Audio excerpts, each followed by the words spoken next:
मित्र हो, नमस्कार. मित्रांनो, कसं असतं बघा ना, गुन्हेगारी क्षेत्र आहे ना, हे इतकं वाईट क्षेत्र आहे. या क्षेत्रामध्ये ना, जो पण जातो, जो पण इन्व्हॉल्व होतो या क्षेत्रामध्ये किंवा जो पण गुन्हेगारांच्या सानिध्यात जातो, त्यांना एकमेकांबद्दल किंवा कोणाला मारणं, कोणाचा खून करणं, ह्या गोष्टी इतक्या सोप्या वाटतात ना, त्यामुळे त्यांना त्यातलं काहीच वाटत नाही, की पुढचा व्यक्ती मरतोय, त्याचा जीव जातोय. मग आपल्याला काय पाप लागेल, आपल्याला काय होईल, या गोष्टींचा त्यांना भय, भीती अजिबात राहिलेली नाही. हे गुन्हेगारांबाबतीत सगळ्यात मोठी गोष्ट आहे.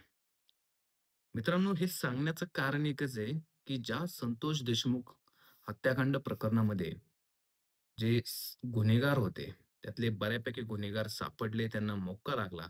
पण एक आरोपी कृष्ण आंधळे आज 48 दिवस झाले, आजही तो फरारीच आहे.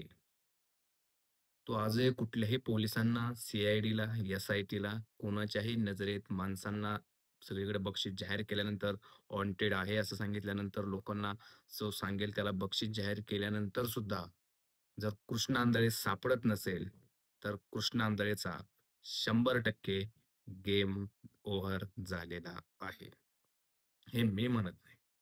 हे माझे शब्द नाहीत. मी पहिल्यापासून त्याच्याबद्दल ज्या पण काही व्हिडिओ बनवल्या, त्याच्यामध्ये आपण पूर्णपणे तपास यंत्रणेवरती डाऊट अजून तरी घेतलेला नव्हता. परंतु आता 50 दिवस जर होत आले, तर कृष्ण आंधळेसारखा एक छाटछूट गुंड जर सापडत नसेल, त्याची काय अवकात आहे, या सगळ्या गोष्टींमधून जर आपण विचार केला, पोलिसांना गुंगारा देणं इथपर्यंत ठीक आहे. परंतु तो सी-आय-डी, एस-आय-टी या सगळ्याच डिपार्टमेंटला जर तो अंगावरती घेत असेल आणि तो या सगळ्या गोष्टीतून लांब राहत असेल, याचा अर्थ एकच होतो, एकतर यंत्रणा मॅनेज आहे किंवा हा गुन्हेगार अस्तित्वातच नाहीये.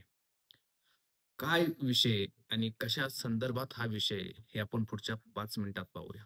तर नमस्कार, मी विजय आणि आपण पाहताय बोल की भावा हे आपलं मराठमोळं यूट्यूब चॅनेल. मित्रांनो, काल 26 जानेवारी म्हणजेच आपला प्रजासत्ताक दिन होता. तर बीडचे जे सध्याचे आमदार आहेत, संदीप क्षीरसागर, जे राष्ट्रवादी शरदचंद्र पवार गटाचे आहेत. त्यांना पत्रकारांनी कृष्ण आंधळेबाबत प्रश्न विचारला असता त्यांनी असं सांगितलं, की कृष्ण आंधळे आता सापडेल असं मला तरी वाटत नाही. कारण ज्या भागातून कृष्ण आंधळे येतो, ज्या भागात ही गुन्हेगारी फोफावली, त्या भागाचा इतिहासच असा आहे.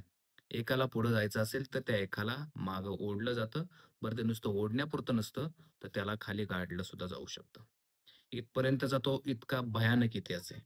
आणि इतका भयानक इतिहास ज्यावेळेस समोर येतो, त्यावेळेस या गोष्टी कुठेतरी समजून घेणं गरजेचं असतं. कारण बीड आणि एकूणच ह्या पट्ट्यातून आत्तापर्यंत बऱ्याच अशा घटना आहेत, की ज्या समोरच आल्या नाहीत. ज्या तपास यंत्रणेसमोरच आल्या नाहीत ना, पोलिस स्टेशनला त्यांची केस झाली.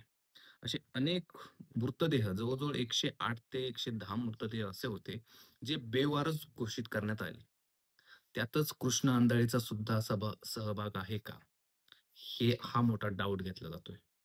कारण संदीप क्षीरसागर ही काही साधी आसामी नाही. हा काही छोटा माणूस नाही. संदीप क्षीरसागर हा बीडचा आमदार आहेत. प्लस ते राजकारणातलं त्यांचं एक मोठं घराणं आहे. खूप मोठ्या घराण्यातून ते येतात. जसं मुंडे घराणं आहे, तसंच क्षीरसागर घराणं सुद्धा आहे. सो त्या घराण्यातून येत असताना त्यांचं पुन्हा एकदा तिथं निवडून येणं, एवढ्या सगळ्या धनंजय मुंडेंच्या, पंकजा मुंडेंच्या एवढ्या सगळ्या बी-जे-पीमय वातावरणामधून सुद्धा संदीप क्षीरसागर त्या ठिकाणी तुतारी या चिन्हावरती एकमेव आमदार निवडून येतात. याचा अर्थ तुम्ही विचार करा त्यांची त्या भागात ताकद किती असेल. त्या भागात ताकद असल्याने त्यांनी जी काही स्टेटमेंट केलं, त्या स्टेटमेंटला थोडासा दबक्या आवाजात त्यांनी जे केलं किंवा त्यांचा जो एक सूर होता, की कृष्ण आंधळे हा सापडणारच नाहीये, असं त्यांनी स्पष्ट सांगितलं. तो सापडणार नाही याचा अर्थ काय होतो? तो त्याचा गेम झालेला आहे. त्याची हत्या झालेली आहे. आता ही हत्या कोण करू शकतं? मी जसं सुरुवातीला सांगितलं मित्रांनो, ज्यावेळेस गुन्हेगारी क्षेत्रामध्ये हे लोकं ॲड होतात किंवा गुन्हेगारी क्षेत्र यांना चिकटतं ना, ह्यांना माणसं मारणं हे किड्या-मुंग्या मारण्यासारखं असतं. विषय झाला असेल तुम्हाला सांगतो काय, ज्यावेळेस संतोष देशमुखांचा खून झाला. कदाचित हे सगळे नशेत होते. कारण इतकं क्रूरपणे कोणी कोणाला मारू शकत नाही.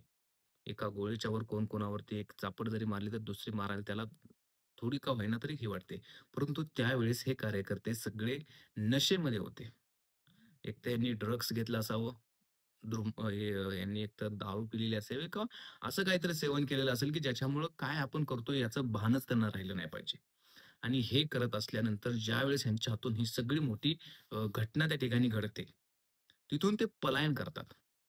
पलायन करत असतानाच त्यातला एखाद्या आरोपीला असं वाटलं वाटलं जाऊ शकतं, की आपण जे केले त्याचं गिल्ट त्याला आलं असेल किंवा पश्चाताप झाला असेल.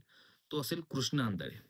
तर तो यांच्यामध्ये काहीतरी बोलणं झालं असेल, की आपण का असं केलं? त्याच वेळेस त्याचा काटा काढण्यात आला असावा. म्हणूनच तो आत्तापर्यंत ना त्याचं कुठे तो पारदर्शकपणे दिसलाय ना अपारदर्शकपणे दिसलाय. त्याच्यामुळे कृष्ण आंधळे हा माणूस, हा गुन्हेगार, हा सराईत गुन्हेगार होता.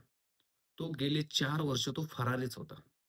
मग तो फरारी होता, तो फरारी जरी असला, तरी तिथली यंत्रणा ज्यावेळेस मॅनेज होते ना, पोलीस यंत्रणा ज्यावेळेस कॅप्चर केलेली होती वाल्मिक कराड आणि आदी गँगने, सो त्याच्यामुळं कोण फरार आणि कोण आतमध्ये काय मेळ लागत नव्हता कशाच्या कशाला. त्याच्यामुळे जी गोष्ट झाली, त्याच्यामध्ये मात्र कृष्ण आंधळेचा याच्यामध्ये बळी गेलेला आहे, असं म्हणायला हरकत नसावी. कारण जर 50 दिवसामध्ये सगळेच गावतात, सगळे सापडतात, पण कृष्ण आंधळे सापडत नाही. याचा अर्थ हा होऊ शकतो. पण कृष्ण आंधळे सापडणं गरजेचं होतं, कारण त्याच्याकडे भरपूर काही गोष्टी होत्या. त्याला जर वाटलं असतं म्हणजे ह्या गोष्टींना कुठे ना कुठेतरी बाहेर निघत असतील किंवा त्याच्यामार्फत जर कोणाची बदनामी होणार असेल, कोण त्याच्यामार्फत गोत्यात येणार असेल, तर त्यांनी तो गेम केलेला असू शकतो. शेवटी तपास यंत्रणेवरती आपल्याला विश्वास ठेवणं गरजेचं आहे. कारण जोपर्यंत तपास यंत्रणा याच्या पाठीमागं उभी आहे भक्कमपणे, तोपर्यंत तरी आपल्याला म्हणता येतं, की सध्या कृष्ण आंधळे सापडू शकतो किंवा कृष्ण आंधळेचा गेम ओव्हर झालेला असू शकतो. तुमचं काय म्हणणं आहे? तुमची काय मत आहेत? तुम्हाला काय वाटतं या सगळ्या प्रकरणाविषयी? हे सगळं जे दिसतंय तसंच आहे, की याच्या पाठीमागे खूप काही मोठं शिस्त आहे? हेच आपल्या कमेंट्स बॉक्समध्ये नक्की व्यक्त करा आणि असेच माहितीपूर्ण व्हिडिओ पाहण्यासाठी आपलं चॅनेल सबस्क्राईब करा. धन्यवाद. जय हिंद, जय महाराष्ट्र.